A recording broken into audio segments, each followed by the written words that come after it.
Konnichiwa, hope everyone's good. So I got a new bag to try out. So I've had a little bit of a hike to one of the new spots, go and have some lunch in the Polish mess kit. Thought I'd do a real quick video on the new bag. So far I like it, I've only had it for a day though. It's the all canvas Swedish pilot's pack. Like I've just said, it's a little bit rare, you tend not to see them that much. Everyone seems to have a hard on for the SL35 and the SL70, but thought I'd give this one a go. So far I do like it a lot though. So it's an all canvas pack. It does have a frame, which I always tend to go for with bushcraft packs, just because the frame adds a lot of versatility to the pack. The straps, unlike the SL70, aren't completely removable. In the SL35 they are stitched into the canvas bag, but you can completely remove the frame. It's got a waist strap as well, which I would like to remove as it is very comfortable. I would like to put it on the SL35 and on the homemade bag. That's the the Czechoslovakian M60 crossed with the Swedish M39 frame. You can completely remove it this side, but it is studded there, so I might have to cut that out so I can remove the strap and use it on other bags as well. But you can completely remove these bottom straps from the bag, just not the top ones. It's very similar to the Norwegian Rucksack pack. It's got the heavy leather on top. It is glued though, as well as stitched. It's glued down here on the straps as well. That's not rust, it's the adhesive they used. It's got no pockets on the outside. It's just a straight bucket style pack with some straps for your sleeping bag. And on the inside you got a big pocket, and it's just got the Swedish crowns, FVH. Doesn't have a date or anything on it. It's got some more leather to reinforce it here. It's got a hook and a loop here, and just a drawstring closure like most packs do. And it's got another piece to extend the pack out a little more with another hook and loop and drawstring. And it's got another zipper pocket right here as well, which isn't that big. It's maybe, at a random guess, 4 or 5 inches deep and about 12 inches long and about 1.5 inches wide. The zippers seem a bit flimsy, but they're holding up okay so far, and this bag's been used previously, so obviously the zippers haven't failed with whoever had before, so I don't think they're going to fail that much. But it's pretty much the pack. 35 litres, steel frame, no pockets on the outside, 2 big pockets on the inside.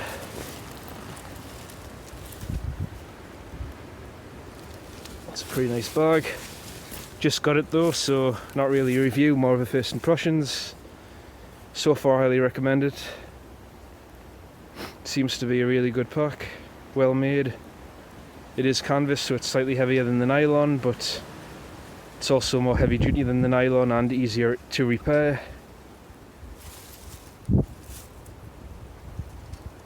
So that's the pack. So for lunch I'm just going to have some kimchi ramen. Managed to get into Newcastle the other day. I bought a month's supply of that. There's somebody with a shotgun. Anyway, was a bit weird going into that shop because I think they're expecting the coronavirus. All of the staff were wearing masks with the filters on the sides, and they were sterilising their hands with hand sanitizer after every customer, so it's either in the country and they know something we don't, or it's just a precaution. But that's the only place I've seen people wearing masks and seem to be expecting the coronavirus. Maybe it's already in the country, like I say, and the government's lying to her, or they've got relatives that have come back and they've been infected and they're here illegally, so they don't want to go to hospital or something like that. I don't know. So a bit weird going into the shop and seeing everyone having the protective gear against that. But anyway, just having the Polish cook set in the Roman stove. This is coming up to, I think, just over a year now. It's finally starting to warp, but it was £29 and I've getting over a year out of it, and there's still a hell of a lot of use left in it, so good value for money there. I think Prepared Norseman did a video on the Varustaleka version of this, which is much cheaper and a little smaller than this, so I might get that. I think it's £17 or £18. Should be a little lighter as well with it being smaller, but it's stainless steel, so if I get another year and a half out with that one, then it'll be well worth the money. Like I say, I've still got a lot of use in this. It's just warping a little bit, not too bad. But anyway, get some firewood and get lunch on. So things I forgot today is tinder and a tripod. I did bring the mini GoPro tripod, but as far as tinder goes, luckily all of the trees here are birch and pine, so got everything I need. Just little branches like this should be enough,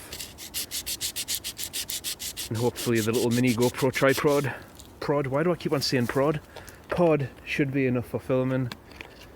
But yeah, I'll not bother filming this bit, otherwise the camera's just going to be like this all the time. Looks like we've got some good stuff right here. Get the bark off and have a look.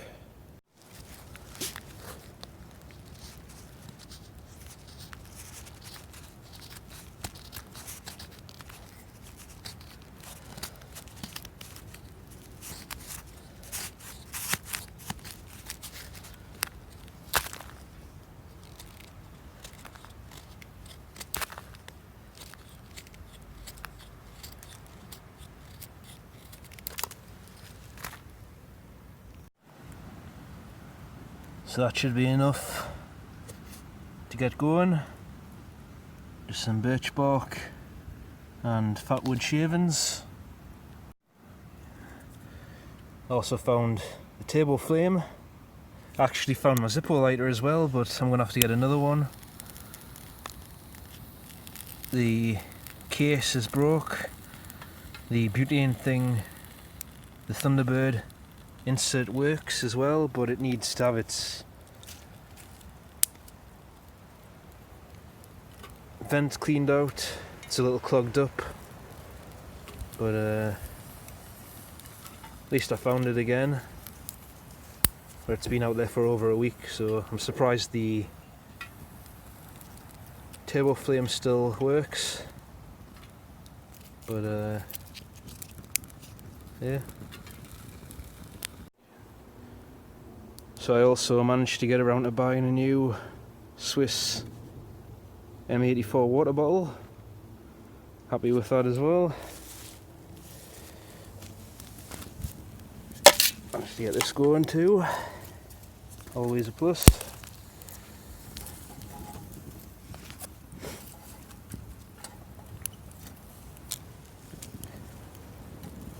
Sucks that I forgot to bring the tripod. But whatever, at least I'm getting out. No point in just sitting in front of the computer watching people do this. Should go out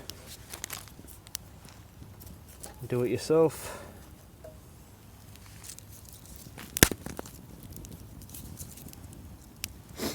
If you're lucky, you only live to be 80 years old. And if you only go out in warm weather, then that's half your life wasted sitting indoors. So get out and do stuff. Stop playing your video games and get out your mama's basement.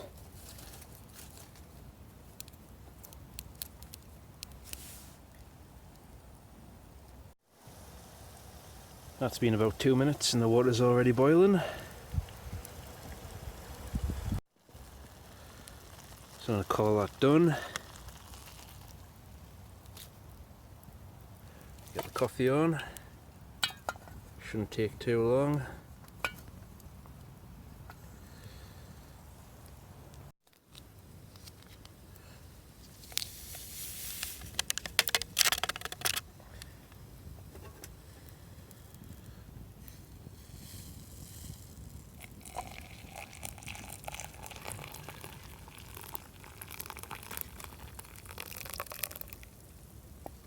Don't think enough water, but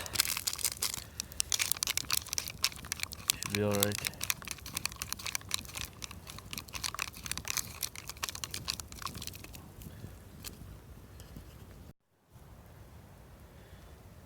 So that's lunch done, coffee, ramen, cable chopsticks. They're actually pretty good. Saw a few reviews of them. People said they were a bit gimmicky. I actually like them. They work well. Pretty heavy duty, tough plastic. Doesn't warp in the heat, so very functional. Lightweight. And don't take up as much space as a Spark or a Foon or whatever the hell you call them. So worth buying. Anyway, just gonna eat out of that. Didn't bother bringing a plate or anything or a bowl. Sit by the little fire. See if any wildlife comes by.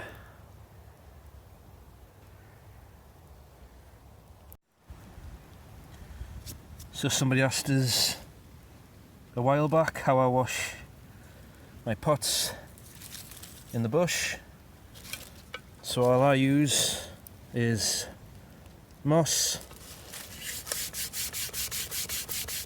Doesn't get the black off completely, but it does get all the soot off, so it won't get in your bag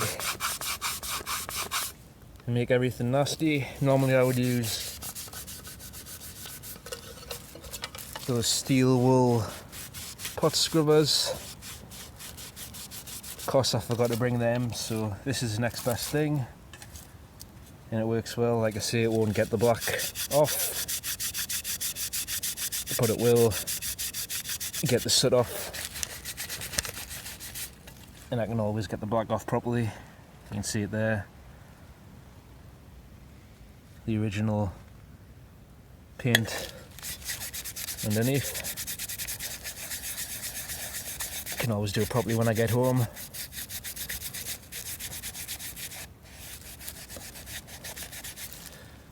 No big deal. And if I'm going out for a day or two, then obviously I'll just boil it to kill any bacteria on. See, the moss doesn't get the black off, it has there. You can see the original paint underneath. Well, it's turned a bit brown with it being on the fire. That's the original colour there, OD green. But that's how I clean pots in the bush. Works really well. Just moss, it's free, it's everywhere. And if you really want to get them get the black off, you can, if you're near a river, you can just use some river sand and mix it in with the moss.